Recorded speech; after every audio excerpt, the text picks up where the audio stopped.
Hello students, मैं हूं Shubham Goswami and welcome back to another important video.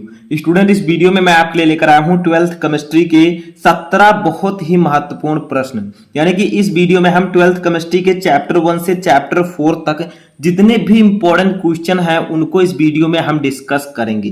तो देखिए, अगर आप 12th में हैं और बोर्ड एग्जाम की तैयारी कर रहे हैं तो ये वीडियो आपके लिए बहुत ही इंपॉर्टेंट है। तो इस वीडियो को लास्ट तक देखते रहें। सबसे पहले इस वीडियो को कर दीजिएगा लाइक। देखिए, सबसे पहले मैं आपको बता दूं कि इस वीडियो में मैं जो भी क्वेश्चन बताऊंगा 17 क्वेश्चन, ठीक है, वो आपके 4 चैप्टर से होंगे, जो first second third fourth chapter है। और ये बेसिक क्वेश्चंस होंगे, यानी कि छोटे छोटे क्वेश्चंस होंगे जो आपके लिए बहुत ही इंपॉर्टेंट है। अब देखते हैं कि अगर आप लोगों ने इन चैप्टर्स को पढ़ रखा है या नहीं पढ़ा है, तब भी आप इनमें से कितने क्वेश्चन के आंसर दे सकते हैं। ठीक है, समझ लीजिए एक टेस्ट टाइप का है। तो चलिए वीडियो को स्टार्ट करते हैं। वीडियो को कर दीजिएगा लाइक अगर इसी प्रकार से आपको फिजिक्स का एंड अन्य सब्जेक्ट का चाहिए तो चलिए सबसे पहला क्वेश्चन देखते हैं। देखिए, फर्स्ट क्वेश्चन है, प्लास्टिक किस प्रकार का ठोस है? बताइए, जो प्लास्टिक होती है हम अपने लाइफ में यूज करते हैं डेली लाइफ में, वो किस प्रकार का ठोस है? ठीक है, सॉलिड। ये फर्स्ट चैप्टर है ठोस अवस्था का क्वेश्चन। ठीक है, तो जो आपका प्लास्टिक है ये एक अक्रिस्टलीय ठोस है। ठीक है, तो ऐसे ऐसे क्वेश्चन ज्यादातर इसमें मैंने लिए हैं। ठीक है, जो आप लोगों को जानना बहुत ही जरूरी हो सकता है। बहुत सारे स्टूडेंट आप में से ये सब क्वेश्चन जानते हो, लेकिन अभी तो इजी मैं बता रहा हूं। धीरे धीरे जो क्वेश्चंस मैं बताऊंगा वो थोड़ा हार्ड लेवल के होंगे। सेकंड देखिए, सेकंड हमारा है ग्रेफाइट कौन सा ठोस है? यानी कि ग्रेफाइट जो है ये किस प्रकार का ठोस है? तो ये भी मैं आपको बता चुका हूं ऑलरेडी, ये किस प्रकार का ठोस है। ये एक सहसंयोजक ठोस है। ठीक है, सहसंयोजक ठोस। ठीक है, आप लोग कमेंट बॉक्स में बताइएगा कि इनमें से कितने क्वेश्चन आपको पता थे। देखिए, सहसंयोजक ठोस होते कौन है? तो मैं आपको ऑलरेडी बता चुका हूं कि ग्रेफाइट में जो होता है अत्यंत प्रबल और सहसंयोजक आबंध पाए जाते हैं। जिन ठोसों में सहसंयोजक आबंध पाए जाते हैं मेनली उसे हम सहसंयोजक ठोस कहते हैं। ठीक है, हीरा और ग्रेफाइट इसके उदाहरण है। ग्रेफाइट मैंने यहां पर पूछा था। थर्ड क्वेश्चन देखिए, थर्ड क्वेश्चन हमारा है, किस प्रकार के ठोस विद्युत चालक, आधात वर्धनीय और तन्य होते हैं? यानी कि ऐसे कौन से ठोस होते हैं जो विद्युत के चालक होते हैं? चालक का मतलब जिनमें धारा का प्रवाह आसानी से होता है। ठीक है, तो विद्युत चालक होते हैं, आधात वर्धनीय और तन्य होते हैं। ऐसे कौन से चालक हैं? तो देखिए, वो किस प्रकार के चालक होते हैं? वो होते हैं, कौन से ठोस होते हैं? वो होते हैं धात्विक ठोस। कौन से ठोस? धात्विक ठोस। ठीक है, यानी कि मेटालिक सॉलिड्स जो होते हैं ये विद्युत के चालक, आधात वर्धनीय और तन्य होते हैं। ठीक है, तो ये वाला ऑप्शन आपका सही होगा। समझ में आया? कौन से ठोस? धात्विक ठोस।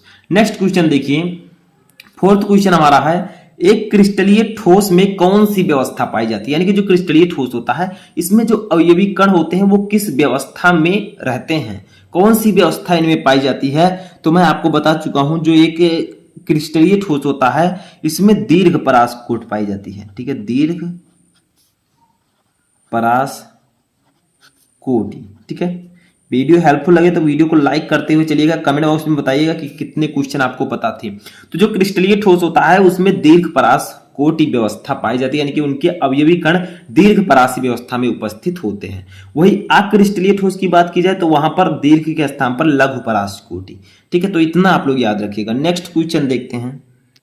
तो देखिए, हमारा नेक्स्ट क्वेश्चन है, हाइड्रोजन आबंधित आणविक ठोसों के कोई 2 उदाहरण लिखिए। यानी कि जो हाइड्रोजन आबंधित आणविक ठोस होते हैं उनके आपको 2 उदाहरण लिखने हैं। ठीक है, जो हाइड्रोजन आबंधित, देखिए आणविक ठोस को मैंने आपको बताया था कि कई प्रकार में बांटा गया है।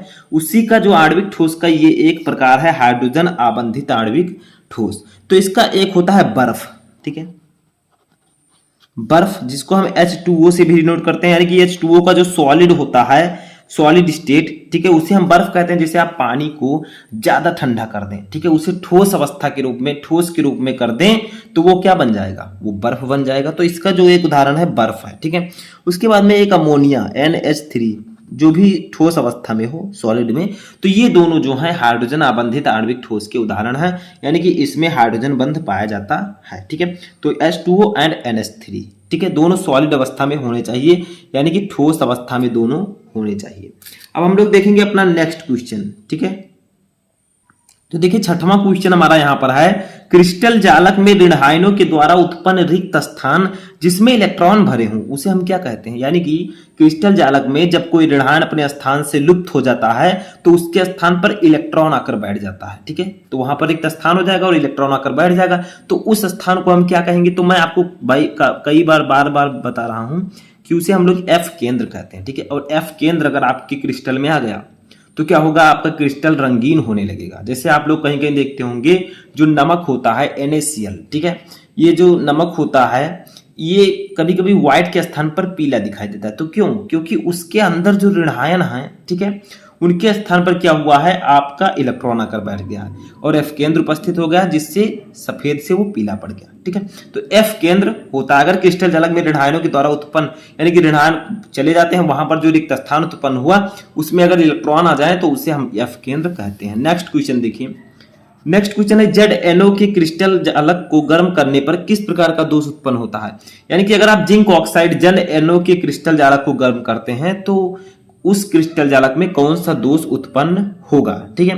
तो इसका राइट आंसर होगा ऑप्शन नंबर अंतराकाशी, ठीक है, अंतराकाशी दोष, ठीक है, अंतराकाशी दोष। यानी कि अगर आप ZnO को क्रिस्टल को गर्म करते हैं तो उसमें अंतराकाशी दोष उत्पन्न हो जाएगा, तो ये वाला आंसर आपका सही होगा। नेक्स्ट क्वेश्चन देखते हैं, विलयन का वह घटक जिसकी मात्रा, ठीक है, यानी कि विलयन का वह घटक जिसकी मात्रा कम होती है क्या कहलाता है। यानी कि मैंने आपको बताया कि विलयन जो है दो चीजों से मिलकर बनता है, ठीक है। थोड़ा डीपली हम लोग यहाँ पर समझ लेते हैं, और मैं पहले भी मैं बता चुका हूँ, बहुत सारे बच्चों को पता भी होगा, ठीक है। देखिए विलयन इक्वल टू विलेय प्लस विलायक, ठीक है, विलेय प्लस विलायक, ठीक है। विलयन जो है वो विलेय और विलायक से मिलकर बना होता है। अब बताइए कि विलयन का वह घटक जिसकी मात्रा विलयन में कम हो वो क्या कहलाता है, तो वो कहलाता है विलेय। तो इसका सही आंसर होगा आपका विलेय, ठीक है, विलेय कहलाता है। अगर जिसकी मात्रा विलयन में कम होगी वो विलेय कहलाएगा, जिसकी मात्रा ज्यादा होगी वो विलायक कहलाएगा। जैसे आप चीनी ले लें और पानी ले लें, तो अगर आप चीनी ज्यादा लेंगे तो विलयन नहीं बनेगा, चीनी ज्यादा पानी कम, तो कहाँ वो चीनी जो है पानी को सोख जाएगा। अगर आप पानी को ज्यादा लेते हैं विलायक को और चीनी कम लेते हैं तो आपका शरबत बन जाएगा, ठीक है, उसका जो सांद्रता है वो कम रहेगी। तो यही जो है विलेय जो होता है इसकी मात्रा विलयन में कम होती है। नेक्स्ट क्वेश्चन देखते हैं, नेक्स्ट क्वेश्चन देखिए, गोताखोरों द्वारा शोषण के लिए प्रयुक्त किए जाने वाले गैस सिलेंडर में किस गैस को मिलाया जाता है। यानी कि जो गोताखोर होते हैं पानी में जाते हैं, ठीक है, तो पानी में क्या होता है, शोषण लेने के लिए गोताखोरों द्वारा शोषण के लिए प्रयुक्त किए जाने वाले गैस सिलेंडर में कौन सा गैस मिलाया जाता है, ठीक है, ताकि उन्हें सांस लेने में कठिनाई ना हो। तो ये है हीलियम, ठीक है, मैं आपको ऑलरेडी बता भी चुका हूँ। हीलियम जो है जिसे हम लोग डिनोट करते हैं HE से, इसी गैस को मिलाया जाता है जब गोताखोर द्वारा शोषण के लिए प्रयुक्त किए जाने वाले गैस सिलेंडर में हीलियम गैस मिलाया जाता है, ठीक है। 10 नंबर क्वेश्चन देखिए, आदर्श विलयन का कोई एक उदाहरण दीजिए, ठीक है। तो आदर्श विलयन क्या होते हैं, वो विलयन जो समान ताप और दाब पर जो राउल्ट के नियम का पालन करते हैं उन्हें हम आदर्श विलयन कहते हैं। तो आदर्श विलयन का आपको क्या करना है, उदाहरण देना है। तो यहां पर आदर्श विलयन का उदाहरण एक है मेथेनॉल, ठीक है, और plus ethanol, methanol plus ethanol, ये दोनों मिलकर एक आदर्श विलयन का निर्माण करते हैं। मेथेनॉल का फार्मूला बताइए CH3OH, एथेनॉल का फार्मूला क्या होगा C2H5OH, ठीक है। और ये सब यही जो है आदर्श विलयन का उदाहरण है, ठीक है। तो आदर्श विलयन का उदाहरण क्या है, मेथेनॉल प्लस एथेनॉल। तो आप कह सकते हैं मेथेनॉल तथा एथेनॉल आदर्श विलयन बनाते हैं क्योंकि इन दोनों की संरचना समान है, ठीक है, इनकी संरचना जो है वो लगभग समान होती है। नेक्स्ट क्वेश्चन देखते हैं 11 नंबर, ऐसे विलयन जिनके परासरण दाब समान ताप पर समान हो वो क्या कहलाते हैं। तो ये तो मैं आपको ऑलरेडी बता चुका हूं। देखिए ऐसे विलयन जिनके परासरण दाब समान ताप पर समान होते हैं वो कहलाते हैं समपरासारी विलयन, समपरासारी विलयन, ठीक है, तो वो कहलाते हैं समपरासारी विलयन। तो ये याद रखिएगा, बहुत इंपॉर्टेंट है। नेक्स्ट क्वेश्चन है हमारा, विशिष्ट चालकता का मात्रक लिखिए। अब ये क्वेश्चन आपका इंपॉर्टेंट है, ठीक है, यानी कि विशिष्ट चालकता का मात्रक क्या होता है। तो इसका मात्रक देख लीजिए आप लोग, सेंटीमीटर इनवर्स और ओम इनवर्स, इसको हम लोग विशिष्ट चालकता को डिनोट किससे करते हैं, तो केमिस्ट्री में आपको कप्पा इसे हम लोग कहते हैं कप्पा। थोड़ा अच्छे से नहीं बना है लेकिन आप लोग समझिए के आकार का होता है कप्पा। इस विशिष्ट चालकता को हम कप्पा से डिनोट करते हैं। कप्पा का जो मात्रक होता है वो सेंटीमीटर इनवर्स ओम इनवर्स होता है। ठीक है, समझ में आया। नेक्स्ट क्वेश्चन हमारा है 13 नंबर, तुल्यांकी चालकता का मात्रक क्या होगा। ठीक है, यानी कि जो तुल्यांकी चालकता होती है उसका मात्रक क्या होता है, तो उसका मात्रक इस प्रकार से होता है ohm inverse centimetre square, ohm inverse centimetre square, ये होता है तुल्यांकी चालकता का मात्रक। ओम इनवर्स सेंटीमीटर स्क्वायर और भी अभी थोड़ा सा है तुल्यांक इनवर्स। ठीक है, तुल्यांकी इनवर्स, तो ये होता है आपका तुल्यांकी चालकता का मात्रक क्या होता है, ओम इनवर्स सेंटीमीटर स्क्वायर तुल्यांक इनवर्स। ठीक है, तो ये आपका तुल्यांकी चालकता का मात्रक होता है, ये आपको सिर्फ याद रखना है। ठीक है, नेक्स्ट क्वेश्चन देखते हैं। नेक्स्ट क्वेश्चन है, अभिकारकों की सांद्रता में वृद्धि करने पर अभिक्रिया के वेग पर क्या प्रभाव पड़ता है। यानी कि अगर हम अभिकारक की सांद्रता में, चौथे चैप्टर का है रासायनिक बलगतिकी का, अगर हम अभिकारक की सांद्रता में वृद्धि करें, ठीक है, तो अभिक्रिया के वेग पर क्या प्रभाव पड़ेगा, तो ये आप लोग याद रखिएगा कि वेग बढ़ जाता है। ठीक है, वेग बढ़ जाता है। ठीक है, यानी कि अगर हम अभिकारकों की सांद्रता में वृद्धि करते हैं तो अभिक्रिया का वेग जो है वो बढ़ जाएगा। ठीक है, याद रखिएगा। नेक्स्ट क्वेश्चन है, शून्य कोटि की अभिक्रिया के लिए वेग स्थिरांक का मात्रक लिखिए। तो ये तो मैं आपको ऑलरेडी बता भी चुका हूं और ये इंपॉर्टेंट भी है। ठीक है, शून्य कोटि की अभिक्रिया के लिए वेग स्थिरांक का मात्रक होता है मोल लीटर इनवर्स और सेकेंड इनवर्स। तो शून्य कोटि की अभिक्रिया के लिए वेग स्थिरांक का मात्रक mole litre inverse second inverse होता है। ठीक है, नेक्स्ट क्वेश्चन देखते हैं हम 16 नंबर। ये भी इंपॉर्टेंट क्वेश्चन है कि प्रथम कोटि की अभिक्रिया, ठीक है, के लिए वेग स्थिरांक तथा अर्धायु काल में संबंध लिखिए। जो प्रथम कोटि की अभिक्रिया होती है इसके लिए आपको वेग स्थिरांक और अर्धायु काल में संबंध लिखना है। तो इसका संबंध होगा के इक्वल टू के, हम वेग स्थिरांक को के से डिनोट करते हैं, के इक्वल टू होगा 0.693, ठीक है, अपान टी हाफ। और यही होता है प्रथम कोटि की अभिक्रिया के लिए वेग स्थिरांक तथा अर्धायु काल में संबंध, जहां के है वेग स्थिरांक, टी हाफ है अर्धायु काल, टी हाफ इसे बोलते हैं, ये है आपका अर्धायु काल। समझ में आया। अब नेक्स्ट और लास्ट क्वेश्चन देखते हैं।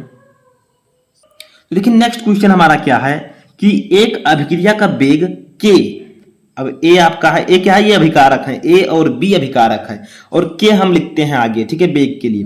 तो के ए के पावर 1/2 बी के पावर 3/2 है। इस अभिक्रिया की कोटि ज्ञात कीजिए। ठीक है, तो हमें दिया गया है अभिक्रिया का वेग, तो हम लिखेंगे डायरेक्टली अभिक्रिया का वेग। ठीक है, अभिक्रिया का वेग हमें कितना दिया गया है, तो पहले उसको डिनोट करते हैं। हमें दिया गया है के ए के पावर 1/2, ठीक है, और बी के पावर 3/2। ठीक है, तो जो अभिक्रिया की कोटि होती है वो अभिकारक की सांद्रता, अभिकारक के घातों के योग के बराबर होती है। तो ये वाला जो अभिकारक है इसके घात क्या लगा है 1/2, इसके पावर 1/2 है, बी के पावर 3/2 है। तो इन्हीं दोनों को जोड़ देंगे, आपकी अभिक्रिया की कोटि आ जाएगी। ठीक है, तो आप लिख सकते हैं, मान लीजिए, तो देखिए अब हम यहां पर लिख सकते हैं अभिक्रिया की कुल कोटि। ठीक है, अभिक्रिया की कुल कोटि, चूंकि वेग हमारा कितना है, अभिक्रिया का वेग है के ए के पावर 1/2 3 के पावर 1/2। तो जो अभिकारक है, देखिए यहां पर ए और बी अभिकारक हैं। अब अभिकारक के सांद्रता के घात, जो घात का योग होता है उसी को हम कहते हैं अभिक्रिया की कोटि। तो ए के पावर जो घात है या पावर है वो 1/2 है, बी के पावर 3/2 है, तो दोनों के हम घातों को जोड़ देंगे। तो 1/2 प्लस 3/2। ठीक है, अब इन्हीं को हमने जोड़ दिया। अब सॉल्व कर लीजिए, आपका अभिक्रिया आ जाएगी। तो यहां पर ये हो जाएगा 2, नीचे 2 बराबर है तो ऊपर 1 + 3 जुड़ जाएगा, यानी कि ये फाइनली आ जाएगा 4/2। इसको कट करेंगे तो आपका कितना आ जाएगा, आपका ये आ जाएगा 2। ठीक है, सॉरी नीले पेन से लिख दीजिए 2। ठीक है, तो आपकी जो अभिक्रिया की कुल कोटि आई, अभिक्रिया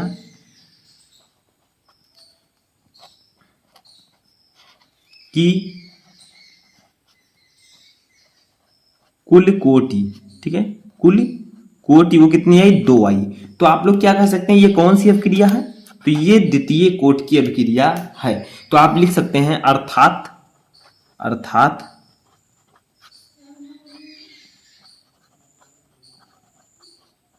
अभिक्रिया द्वितीय कोटि की है।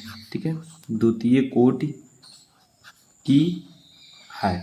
ठीक है, तो यहां पर क्या हुआ है, जो अभिक्रिया की कुल कोटि आई, इनके घातों का जो योग आया वो 2 आया, तो ये द्वितीय कोटि की हो गई। अगर 1 आता तो प्रथम कोटि की होगी, अगर 3 आता तो तृतीय कोटि की होती। ठीक है, जितना आएगा उतने कोटि की अभिक्रिया होगी। तो 2 आया है तो अर्थात अभिक्रिया द्वितीय कोटि की है। ठीक है, तो आई होप कि आपको ये 17 क्वेश्चन अच्छे समझ में आ चुके होंगे। कैसा लगा आपको वीडियो कमेंट बॉक्स में बताएं। हम मिलेंगे नेक्स्ट वीडियो में नेक्स्ट टॉपिक के साथ। तब तक आप लोग अपनी तैयारी करते रहें।